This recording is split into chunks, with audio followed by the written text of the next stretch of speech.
কথায় আছে না, মাছে ভাতে বাঙালি। তো আমরা তো বাঙালি, মাছ দেখলে খুবই ভালো লাগে। তো এইদিকে কিন্তু আমরা সব সময় মাছ খেতে পারি না। বাড়িতে ছোট্ট বাচ্চার যদি খাওয়া বারণ থাকে মাছ কিছু, তখন কি আমাদের মন চায় খেতে? তো আমার ছেলের তো অ্যালার্জির ধাঁচ আছে, তাই জন্য কিছু মাছ খাওয়া বারণ। তা হিসাব করে আমাদের মাছ খেতে হয়। দিকে আবার দেখো, মাছে আলু ছাড়া আমাদের বাড়ির লোকের চলেই না, মাছে আলু দিতেই হবে, তার নাকি খাওয়া হয় না। মাছগুলো মনে করেছি আমি প্লেন রান্না করব, এদিকে বলছে না না আলু দেবে, আলু ছাড়া নাকি উনি খেতেই পারে না। তো এই মাছটা তো প্রথমে ভাবছিলাম কি করে রান্না করব, বর বলছিল তো তাহলে ঝিঙে দিয়ে রান্না করো।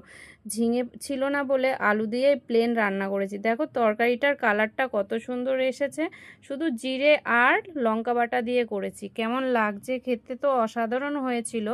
তোমরা দেখে বলো কেমন লাগছে। তো কে কে মাছ ভালোবাসো আমাকে অবশ্যই কমেন্ট করো। আমি তো ভালোবাসি, কিন্তু বারণ, ওই যে বারণের জন্য এখন মাছটা একটু কম খাওয়া হয়। একজন না খেতে পারলে, তার মধ্যে শিশু সে সে যদি না খেতে পারে আমি বা খাই কি করে? প্রত্যেকটা মার কাছেই তার সন্তান আগে। তো আজকে তো আমি এই মাছটা রান্না করেছি, আমার ছেলেও ভালো করে খাবে, আমার বড় খাবে, আমিও খাবো। তোমরা কে কে ভালোবাসো এই মাছটা অবশ্যই কমেন্ট করে আমাকে জানিও। আজকের মতো টাটা।